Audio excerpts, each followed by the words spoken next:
allegiance to the flag of the United States of America, and to the republic for which it stands, one nation, under God, indivisible, with liberty and justice for all.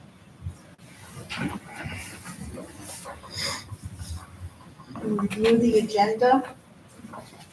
Our first item on the agenda is public hearing for Hilton for an area variance. Then we have Atlas Renewable for use variances, AJ Signs sign variance, CDE North America area variance, and Froyo appeal.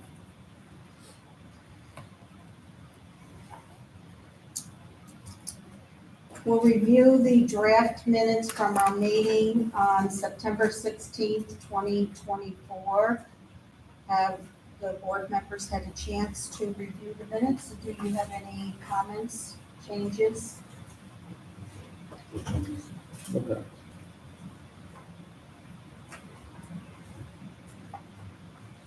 I'll make a motion that we accept the minutes from September 26th, 2024. Yes. Thank you, John. All in favor? Right. Minutes are approved with no changes. At this time, I'd like to open the public hearing for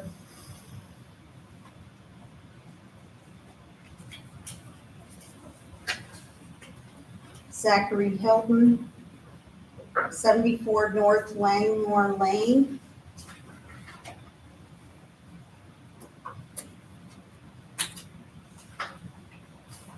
Notice of the public hearing was placed on the town signboard, posted on the town website, and published in the Eastwick Press. It was mailed to all property owners within 300 feet of the property site. Attorney Gilchrist will read the notice of public hearing. Thank you. Notice of public hearing. Notice is hereby given that a public hearing will be held by the Zoning Board of Appeals of the Town of Brunswick at 6 p.m. on Monday, October 21, 2024, at the Brunswick Town Hall, 336 Town Office Road, Brunswick, New York, 12180, concerning the application submitted by Zachary Hilton for one area variance in connection with construction of a 10-foot by 12-foot accessory structure on property located at 74 North Langmore Lane. The application requests one area variance for rear setback. Copies of the application are available at the Brunswick Town Hall and are available for public inspection during regular business hours. All interested persons will be heard at the public hearing. Thank you. I'd like to invite Mr. Hilton to come up and briefly review the application, and have there been any changes made? There have been no changes made. Just as a reminder to the board, this is a request for variance on the back property line for a children's playhouse for that type of structure. One comment that we sort of discussed at the last meeting was about if there was other spaces to work on, or sort of flat spaces, and I alluded to one that is just downhill of the pool on the map here. I was reminded that's actually our leach field, and so it's not necessarily a spot that we would want to put a structure like this. So no other changes, but I did want to sort of bring that to the board's attention because I think that's pertinent. Okay. But otherwise, no other sort of comments. Okay. Is that follow-up questions? Not at this time. Thank you. At this time, we will invite anyone who would like to come up and speak for or against this application.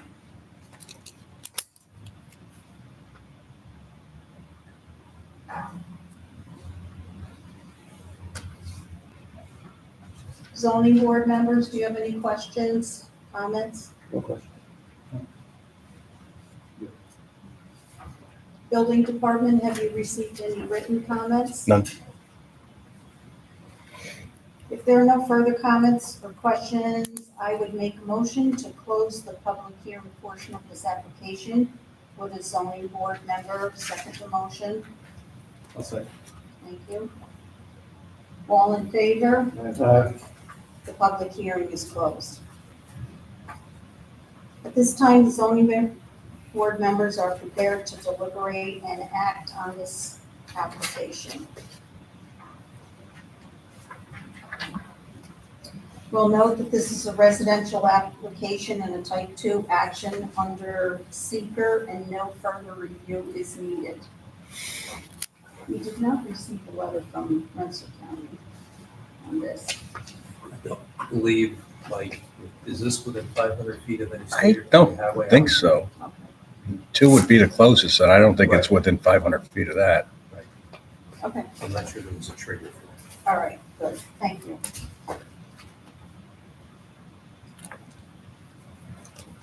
Explain how no undesirable change will be produced in the character of this neighborhood, nor a detriment to nearby properties created by the granting of the area variance.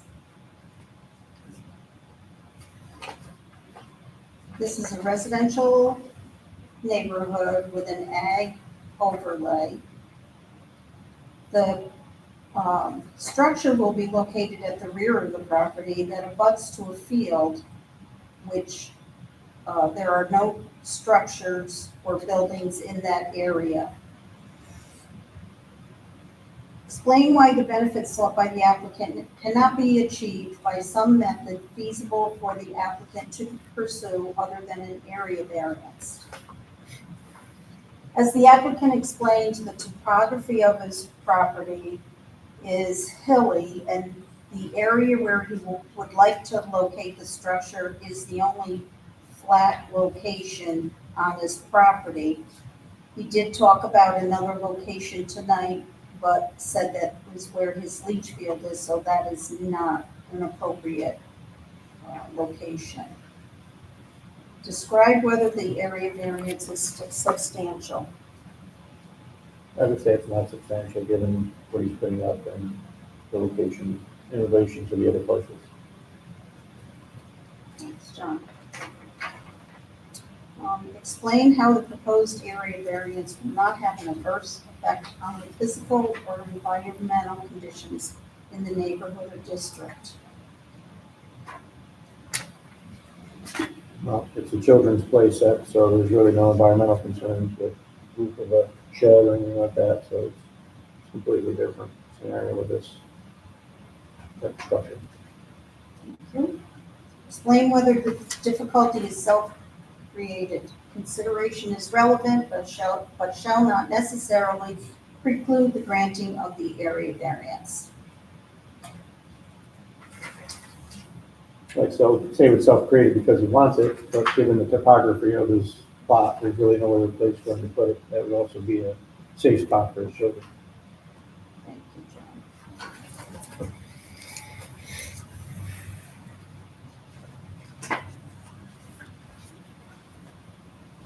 If there is no further deliberation, the board is asked to consider the balance between the benefit to the applicant as weighed against any detriment to the community at large, and in particular the neighborhood, in determining to grant the requested area variance. Would a member make a motion? Make a motion to approve the variance. Wait a second. A second. Thank you. All in favor? Aye. Your area variance is granted. Continue to work with the building department. Thank you.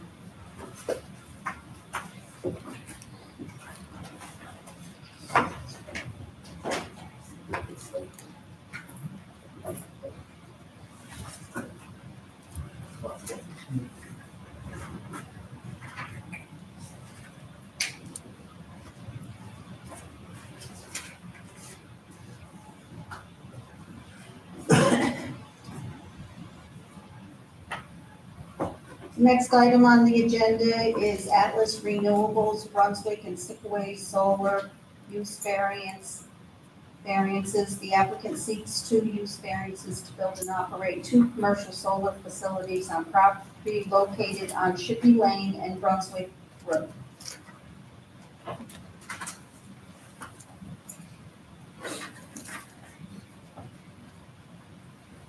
Good evening, ladies and gentlemen. Dave Brennan with the law firm of Young Summer, with me, as usual, Louis Florent, in the audience.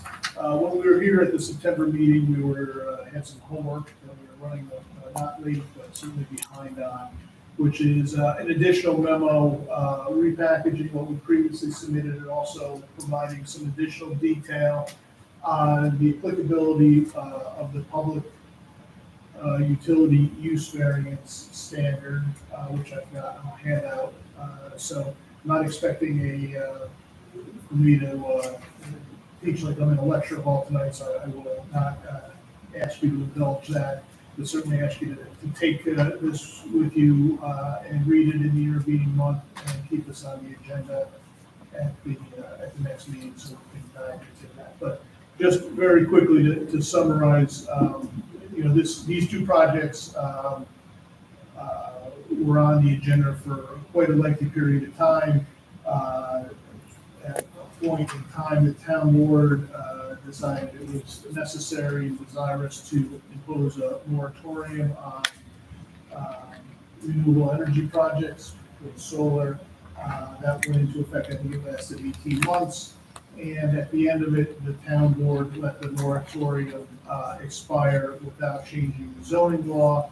And basically, at that time, we were told it was appropriate to come back in front of the zoning board and continue processing the applications. And so the major issue that was left open that the board, or at least that the board was, when they heard this again, wanted to deal with is what is the standard to be applied. So there's the traditional use variance standard, 4 factors, which primarily dwells upon the idea that a particular property can be used for no other purpose listed in the schedule of uses. And for each of those uses, we have to show that there's, via dollars and cents proof that there's no use. And we're contrasting that with the public utility use variance standard, which is a relaxed standard appropriate for public utilities, recognizing the fact that public utilities don't have a full measure of site selection when selecting locations to tie into the grid or the facilities. And so, at the end of the day, we're going to continue pursuing the applications, but I think as a matter of what we have to put in by way of proof and data is, probably best, discussed up front with the board rather than us trying to bear the burden of satisfying 2 different standards. We're looking to talk to the board about what standard they would choose to apply that and pursue the variances. So, Mr. Gilchrist may have a slightly different approach on that, but certainly let's start with reviewing the standards and talking about that before we get into submitting additional information, which we appreciate. So I can answer any questions, or I can go to my original statement, which will keep it brief and ask me to go back on.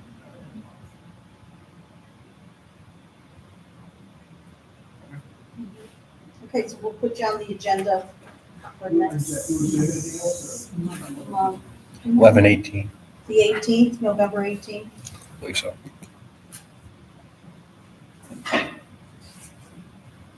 Or 8, 9, how many? How many copies do we typically require of documents, Mike? Is that going to have to go to the county and the state? No. So I would take 7, So, 5 for the okay. board members. I'll take 1 and 1 for them. Again, More reading material? we're reading material. The original should stay with the building department. Okay. I'll have 2 for this. It's- thank you. Yeah. Well, we appreciate your time this evening, and go to the things on the agenda. We'll see you back. Okay, Thank you. Thank you. Good evening.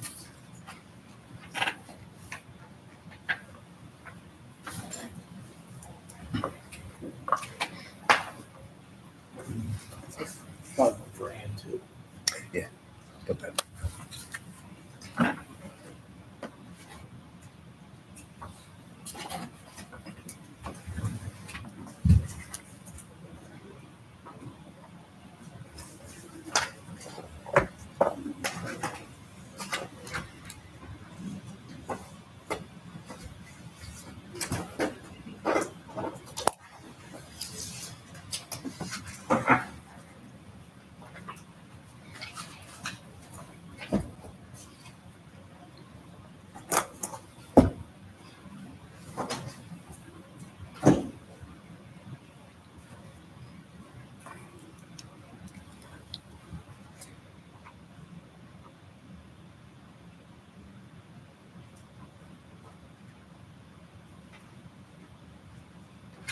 All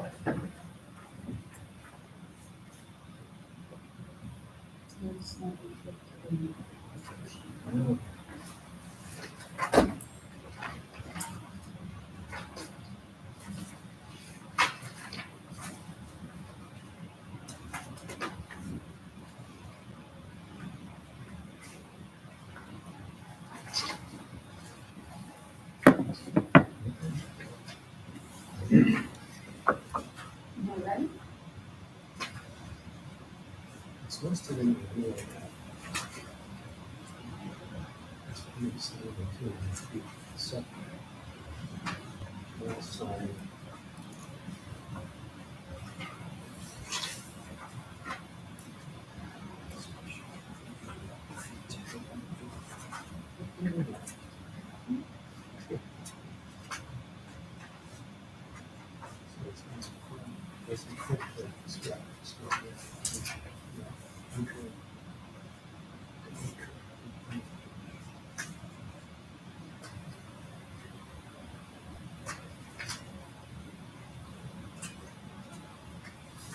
And it's listed here. It's not. It's listed on. What do you put setbacks not that big?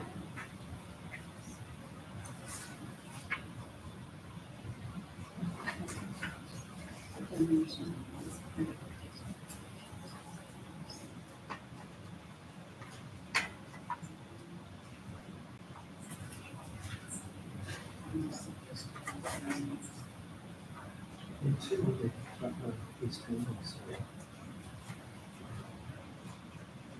So I guess it's But it just is not. So that's it.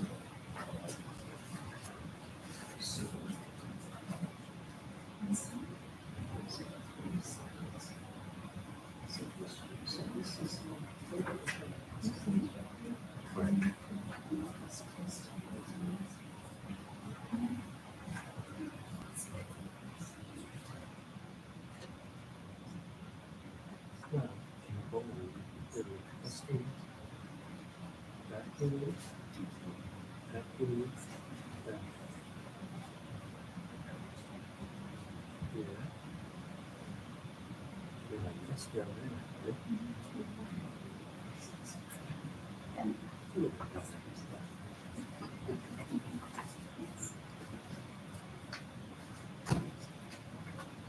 Okay, our next agenda item is AJ Signs for sign variance.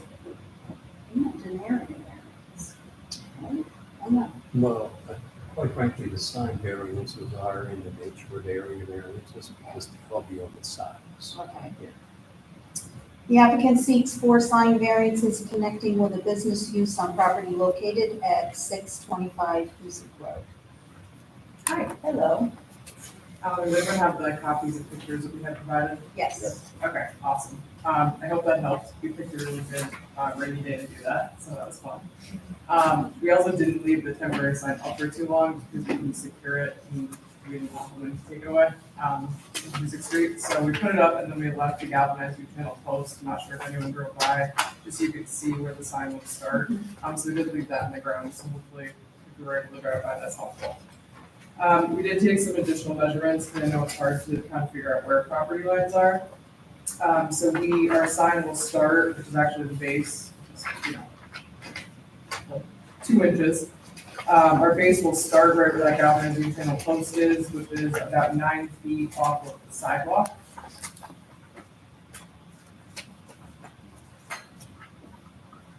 And then, depending on, you can see the stop where you're supposed to stop, but most people, just so you can actually see oncoming traffic, will pull up a little bit, so you have about 30 feet clearance there of visibility. So it seems to us that we definitely don't have an issue either way, the sign being in the way of visibility.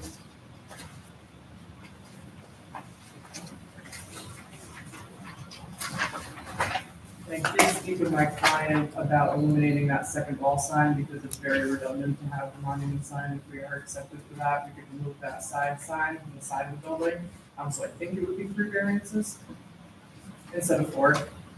We're willing to give up the second wall sign.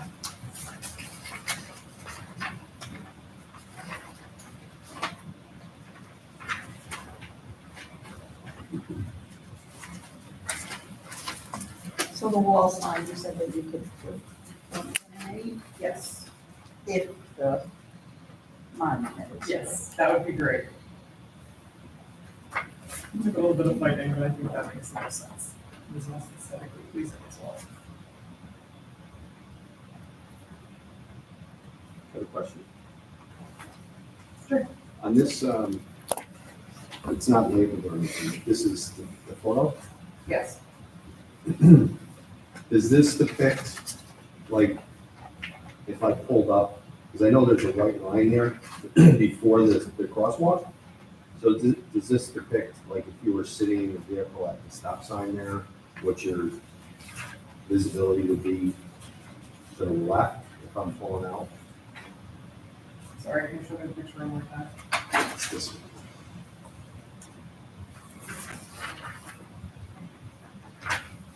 Yes, yep, so that's technically the vehicle stopped right at the line. Okay. And then you want to pull up, I think, a little bit more just because you can't really see oncoming traffic. You That's also what I thought. telephone pole away a little bit. So I've been in and out of this area because my children go to this orthodontist, and that telephone pole actually causes more of a issue with seeing than where that sign was. So just from my perspective, I think where that sign is located, it would be okay. Based on if you're sitting in the vehicle looking to the left, based on this picture, on that photo, Mhm. there's no visibility issues looking up the street. Now, John had said, what about the car behind it? But the car behind it is probably going to have more of an issue with the building, so to speak, because it would be that much further back. And then the second vehicle is gonna have to pull up to the stop sign as well. Anyway, Anyway, They don't always do that though, is why I've They're heard gonna it. sneak right out with the other car. but it's not going to be the sign, if that person got in trouble, caused an accident, it's not going to be because of Not that because sign. of the sign. It's going to be because of their own stupidity. right, I kind of thought that would be the best spot for it. Also, you can still see it. I know there's one picture viewing it the other way. You can still see it, which is great. So when people look with their blinker on, take a right turn.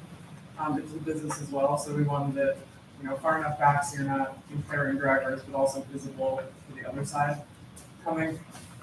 I feel like this is kind of the best spot for that. Yeah, because you can, wish these were numbered. Sorry. Yeah, I agree with Daryl that, I don't think your original picture was the best angle, Agreed. but now that we have one down on the street, it almost looks like even the sign on the building is a little smaller on this picture too. So I don't know if that's something that they plan to That's do. actually just a banner, temporary banner. Oh, that's a banner, Yeah, okay. we did inquire to make sure we could put those there. He's open now. Okay. So that's. That size actually looks a lot better than, It does. than the one that's on this original sign too. by It the way. does. But yeah, I drove down there and came back up before your sign was up. And I kind of agree that the phone pole is just as much of an issue as anything else. So if the sign is located where you're proposing it to be, I can't see there would be an issue because I was able to look right through between the street sign and the fire hydrant and really have no visual issue there. If the car is right at the stop line, Sure. there was no issue. where that sign is located in the pictures, it says that you want to be 2.5 feet from the property line. Where's the property line? Because, I don't know where the property line is. Yeah, that's kind of the hard thing, because you can't see property lines. So, I know this is not a great answer, but technically the property line is 2.5 feet right in front of that sign. I know it's, Because the right of way, Yeah, the right away. the fire hydrant's in the right of way, it's not on their property. Okay. You're actually 9 feet from the sidewalk, right, with the sign? yes, yep. So I thought that would help the 9 feet from the Oh, sidewalk. that's what It's you like a said little bit earlier. easier. Okay, yeah.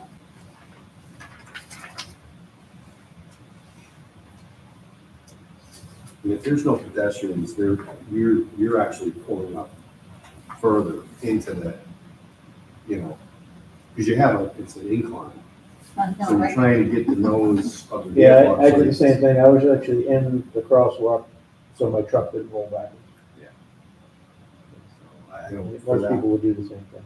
I think there's more Then the issues. phone pole was in the way, and I kind of let it roll. Yeah, the telephone pole. I think there's more issues at that site than the sign. The proposed location of the sign. Did you read through the documentation of, from the previous zoning board when this had come before them before and it was, Dr. Moore. John had mentioned it. Oh, yeah, years ago. Like when Mr. Walsh opened the business. Right. Right.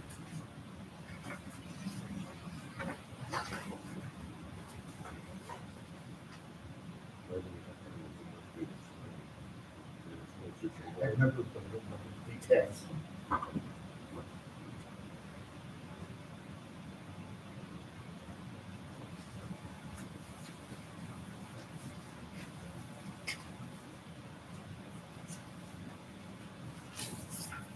The only other thing that I noticed was that I'm just not sure what the speed limit is through there. That's a great question. I don't either. It's usually pretty, Because it says 40, but it's a tough area. I thought it was 30. That would be nice. I feel like it depends. Sometimes traffic is just stuck or people are just flying and then stopping. Well, they fly down the center turning, but the rest of the time they're going about 2 miles. But I think, we think the speed limit in through there is 30. So there's no definitive sign between, I know down by the town line and until you get to Ted's Fish Fry, there's one that says 40, just the block before Ted's Fish Fry. But on the other side of the street, where if there would be a speed limit change, opposite the 40 should be one that says 30, and there's not one. So I couldn't tell you. But I do know that there's one just before Ted's on the right-hand side that says 40. 40 going up. Going up. If you need one, I can help you with that. If you need another sign. That's not for Another me. sign. Sure you could. It'd be 20 if it was up to me. I don't blame you.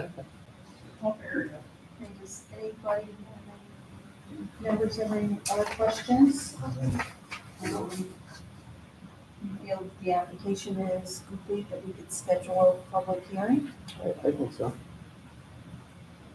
We'll schedule a public hearing for our next meeting, which is November 18th and at 6 o'clock.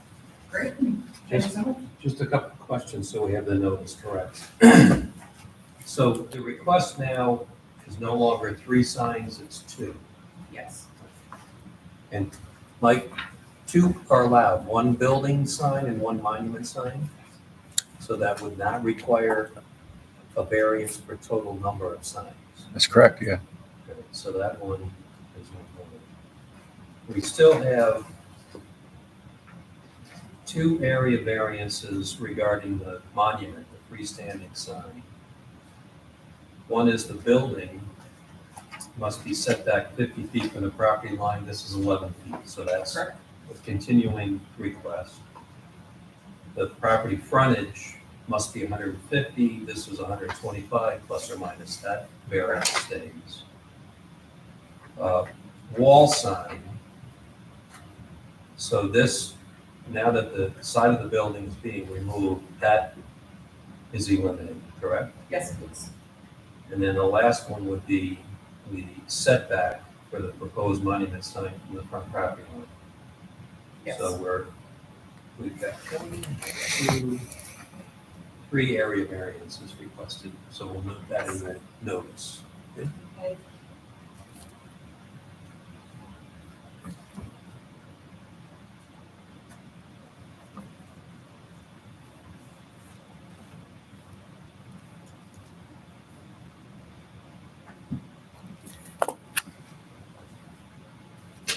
Okay, I think we're all set. Well said. Thank you so much. Okay, thank you.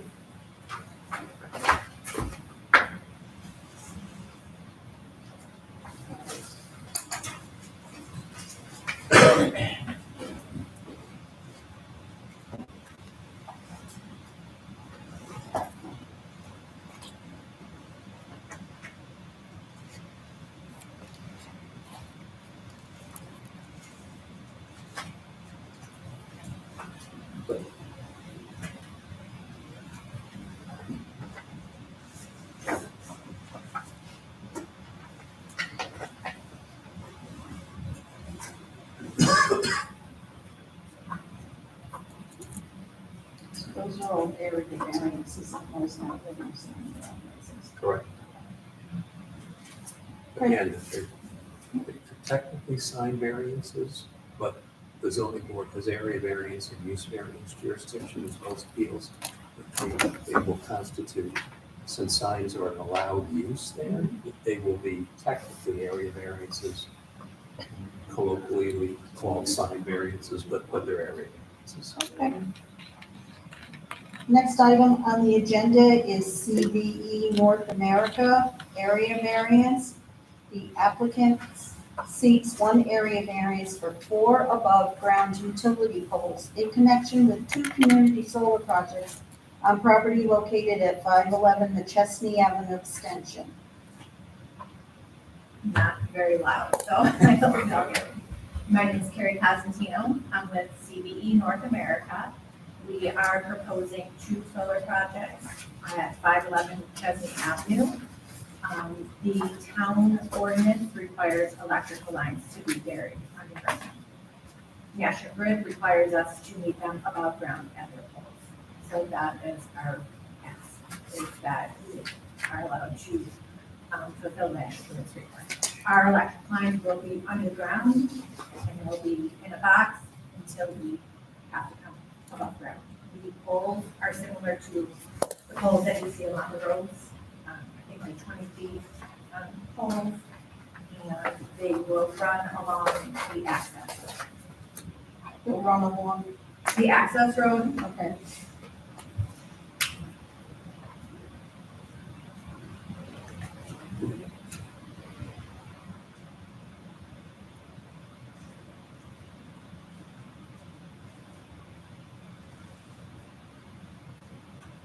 These are 2 poles per project. correct.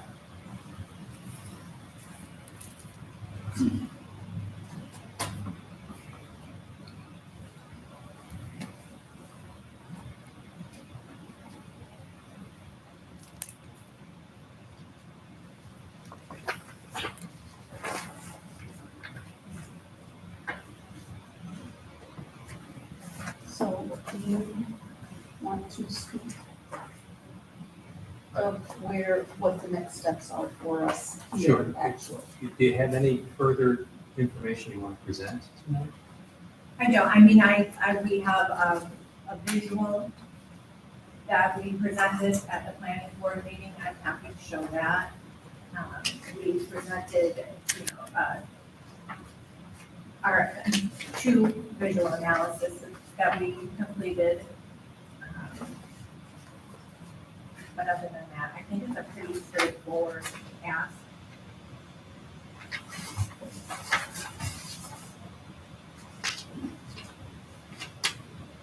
So I'm happy to review that the applicant did present the updated visual impact assessment report as well as a drone video to the planning board at its recent meeting.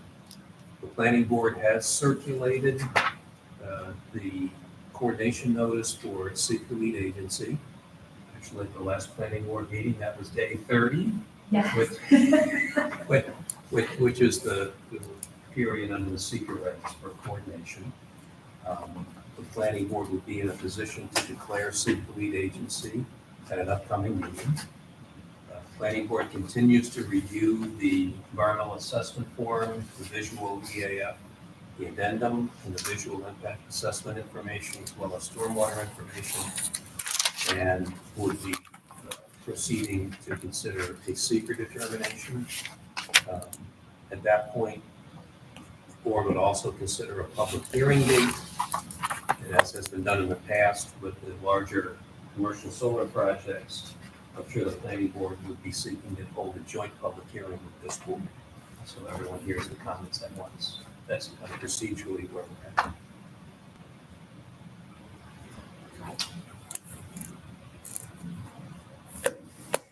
In light of that, there's not much further for this board to do until the planning board can act on the secret.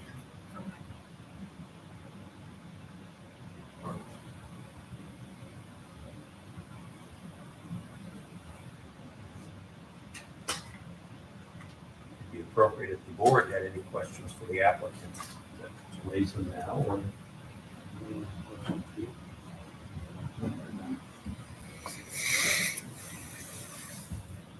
Our questions would just be related to the polls, right? That is correct. So the Yes. planning board will serve as lead agency to make the environmental impact assessment determination. And then we would proceed to public hearing, and your jurisdiction is over the polls, the requested area variances. So we just have to continue to work with the planning board and we'll hold the public hearing with the planning board. Would that be my next step for the zoning board, the joint public hearing? Yes. That would make procedural sense, to let the planning board get through the environmental review process, reach out to this board for a date for proposed joint public. Actually, I have one question. Were the polls part of the visual assessment? Yes, I believe so. I didn't think I saw any pictures of the polls in there. Just You the would have to panels add themselves. them, yes. I can request that if they're not.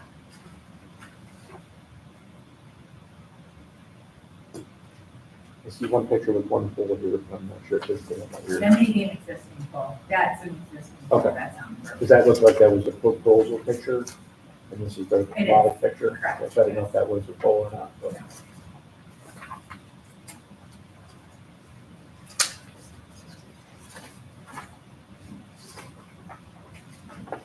And like I said, maybe along the access road, but not along the road.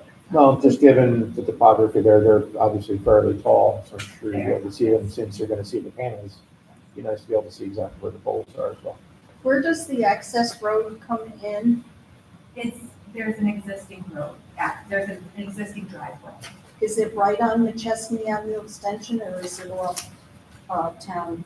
Nope, it's right on the Chestnut Avenue extension. Right, just before the after. It's right. Into Does the it go, after. does that go up to the house? It does. Okay.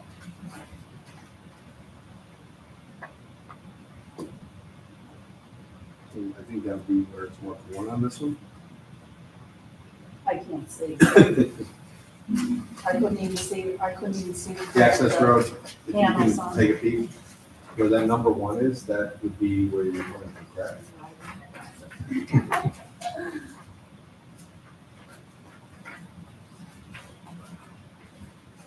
It does, yes. Yeah. Thank you. So the answer to your question is where the circled one is, that's where the access road would be. That's the Oh, driveway. that's the, That's the okay, driveway. okay, I And you see. should have, you should have larger drawings too that I sent along with the original application back in July. Oh, in this big one, we have larger That's pictures. in this packet. Okay. I'll look in there. Okay. And we did send, I think, 3 flat size drawings. They should be.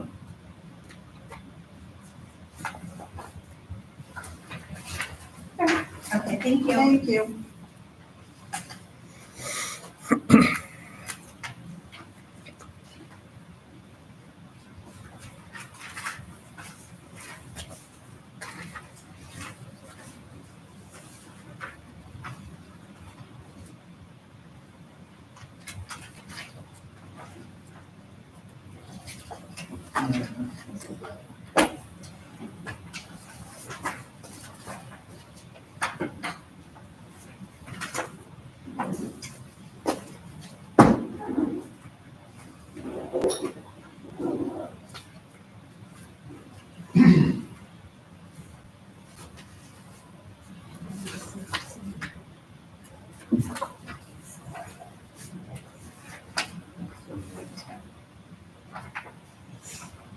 Our next agenda item is an appeal. Mr. Froyo. The appellant is appealing a determination of the Brunswick Building Department Code Enforcement Officer concerning property located at 502 Pinewoods Avenue. My name is Amy Bellantoni, I'm 24 Zachary Froyo. He's appealing the determination of the planning board, denying his application to amend the special use permit. I believe the appeal is, yes, If I heard you correctly, the appeal is not from a planning board determination? or the building department determination. Yes. Sure. Correct, yeah. Yes, the building department determination, that recommended denial, or that denied his application to amend. Right. Not to be too, Please, just let's wanted to be clear, just, specific. there was a building department determination made concerning whether the application was compliant with the uses allowed in the zoning district. And Agreed. determined that it was not, and that's the Right. determination that's Right. subject to the appeal. Yes, thank you. You bet. So the appeal is fully submitted for consideration, and I'm here if there are any questions.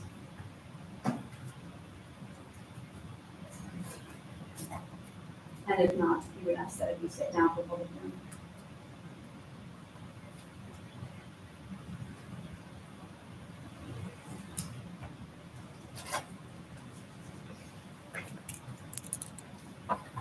Just want, I think I got duplicate copies of all the attachments in my, I got 2 copies of all the attachments in my packet. I don't know if anybody else did. What should we do?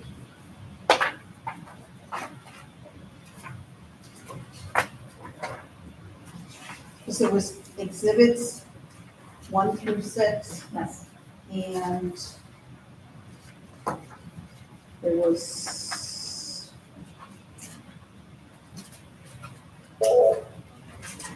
what's that, 1 through 6? An extra copy of everything. What is this?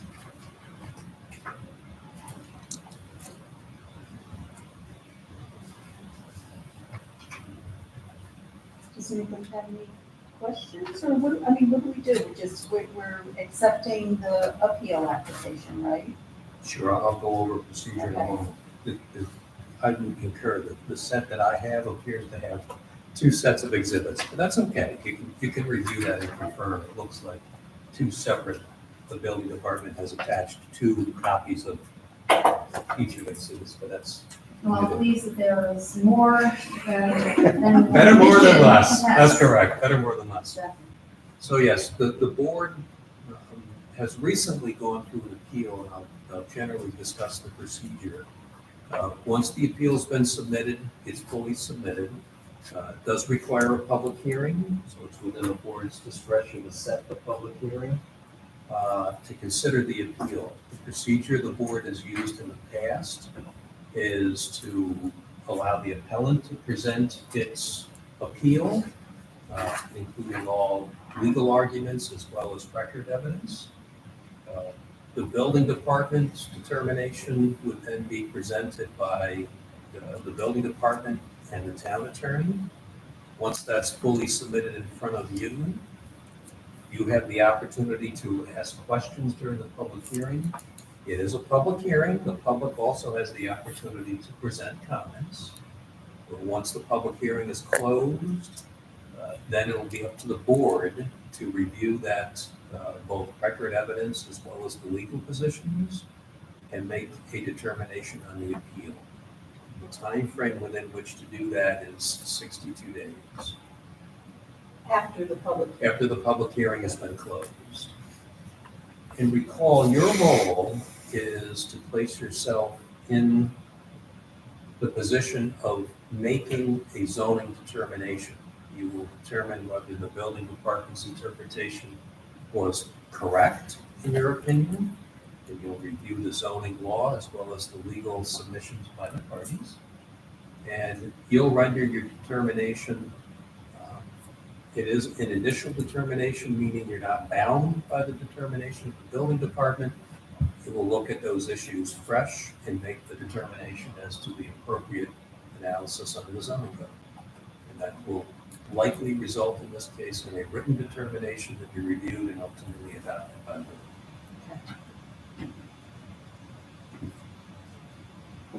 So at this point, would we schedule the public hearing? Yes. Okay. So we'll schedule the public hearing. It will be on agenda for November 18th. And Yeah, AJ signs. at 6:15.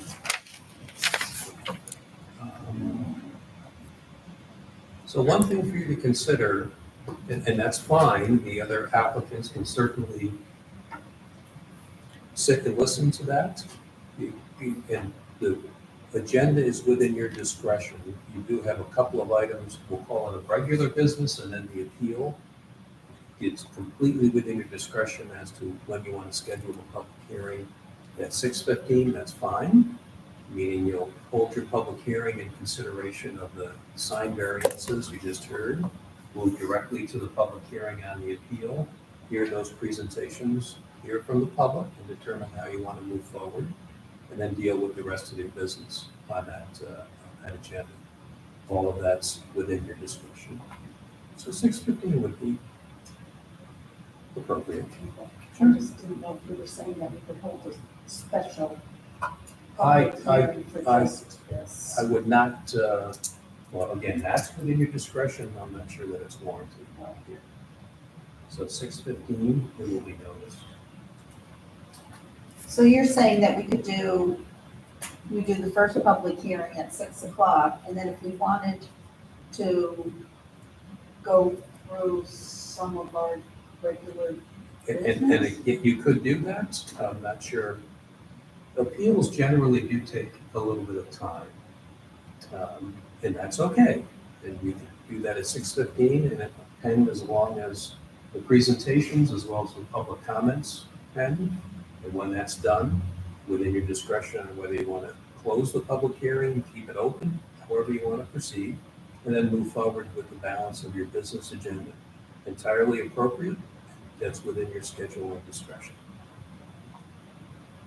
I think it might depend on if anybody from the public shows up too.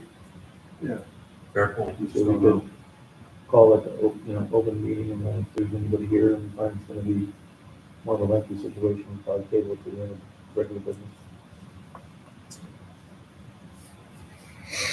What we could do, the one option for you is in the notice, if we say it commences at 6:15 PM or as soon thereafter as may be heard, then it will open that evening and you can use your discretion on scheduling that night. So good. Any thoughts by the, I agree with that. okay? So we'll do 6:15 PM or as soon thereafter as may be heard.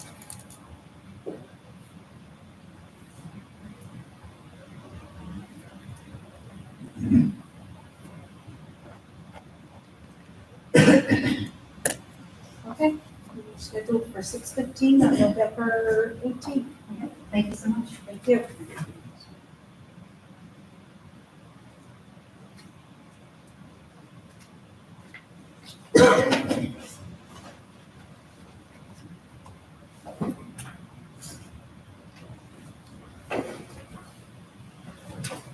We're gonna do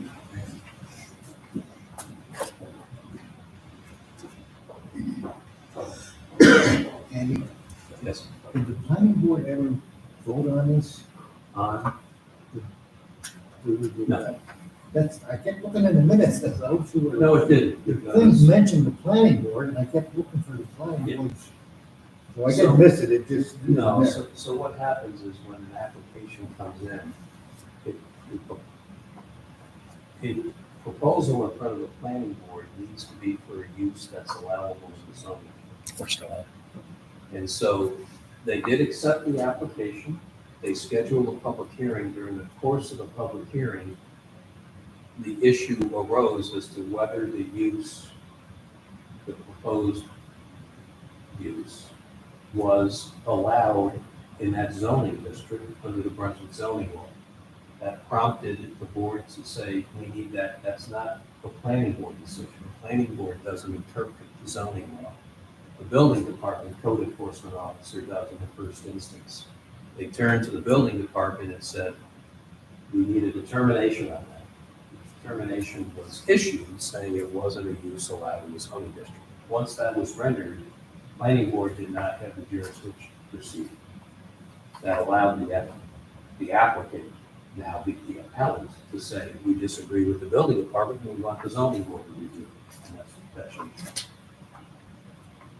So the only difference is it's no longer just, Internet. internet. Correct. It's gonna have foot traffic. Correct. He does have an existing special use permit that allowed for the internet sales Yes. and delivery, like via UPS and FedEx. This proposal was to allow customers to come to the location.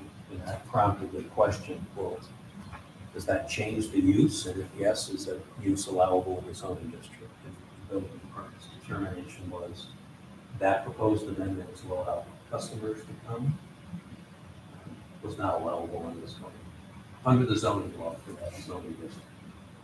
So basically, we would listen to them and then make their case. Yep. Then we would listen to the town, the building department, the attorney. Yep. What their case is. Yep. And then we would come together, look at the zoning laws, and then basically make our determination based on that. Correct. And if the public has any input, then you can consider the public comment as well. You may get public comment. Well, because you still do have to look at what the impact is on the No. This is a straight strictly zoning law zoning law determination. determination. I would suspect that there are going to be public comments, just because looking at this information, there was public comments with planning. If there's a couple individuals that showed up and voiced their concern. And that was when it was just the internet business, wasn't it? No, that was when they were proposing. Believe me, there was comment going back that the planning board should not approve even the internet. So, Right. planning board did. He was running his business, and then he requested an amendment to the special use permit to allow customers to come to the site. And that was the issue of, well, is that allowed under the zoning law? So what you're gonna do is, yes, hear the parties, hear the public. You'll consider their arguments, but you will take a look at that zoning law and take a look at whether that use, as described, including the customers coming to the site, is allowable under the zoning law. No, I know, Not whether what the impact would be. It's straight zoning law determination analysis due on that. this information listed a whole bunch of other businesses. Are they all allowed? They're not even all in the town of Brunswick, are they? Well, some of them are. So that's going to be part of the appellant's case in chief. They'll go through those. It'd be appropriate if the board had questions about, well, where are these other businesses located? What are they doing? What zoning districts are they in if they're in the town? All those are appropriate questions. Are they located in the same zoning district as this site? Are they located in commercial zoning districts? Where are they? Well, those are Are they even questions I in the have town? already. And those are all appropriate questions for the board to have during the appellant's I presentation. didn't study the book, but I'm looking at them. If some of them are retail and they got permission, I don't, is that kind of any kind of a risk? But you don't even know when they were approved. I know, but I'm just asking questions. Right, Yeah, so right. we'll step through this. There's a few Right. things to consider. Did they predate the current zoning law? Because obviously the old zoning ordinance was different. And if they were after the 2017 zoning law, what is the use? You need to know that. Where's it located? What zoning district? If it's in a different zoning district, there are probably different rules, different allowable uses. So, but we'll step through that when we deliberate. I'll go with my mind. Well, I mean, think about it. When I come to a project for a client, all right, what do you want to do? Well, you get a description of what the proposed development or project is. Where is it located? Okay. Get your hands on the zoning map to determine what zoning district it's in. Then you get your hands on the zoning law, primarily the use table, to see if that's an allowable use. You're familiar with the use table in the zoning law? Mhm. It'll go through the uses on the left and the districts along the top. You just see if those uses are allowable in that particular zoning district. You're gonna- Your book. You're gonna have to interpret some terms here, retail use, things like that. You've done that before? Okay, if it's defined in the zoning law, those definitions govern. If it's not specifically defined in the zoning law, then general definitions, dictionary definitions can be used. That's what courts rely on. What do they determine is the definition of what is retail? That's part of what you're gonna be deciding on this appeal. You first look to see, does the zoning law define it? And then that'll be that definition. You need to interpret that and apply it. If it's not defined in the zoning law, then it's not undefined, you use general. Usually, courts will say you're able to rely on general dictionary definitions of common usage. These Because I started These are- to look that up, but I didn't see that. These are, today, so- these are questions that you're gonna have to deliberate on. You can certainly start looking at those things. I think you have to keep an open mind to hear what the legal arguments are from the appellant and from the town. Once everything's in, we'll review them. That's your job. Once the public hearing is closed, your work starts. And then you deliberate, you review that, thoughts, you gotta give me some direction of what your thinking is, and then we'll put together a proposed decision. Yeah, we do have the determination at the end of the public hearing to leave it open if we decide that. You have a few options. You can close it, you can keep it open. Interim is you could close it and allow for Written. additional written submissions and put a date on that. And then the record's complete, and then you start your deliberations. So we'll go over those procedural There's options. no reason to keep it open. Yep. So, Okay, so our agenda for the 18th right now is public hearing for AJ signs at 6 o'clock. Florio appeal at 6:15. And to continue on with Atlas Renewables to discuss what we agreed on every day of tonight.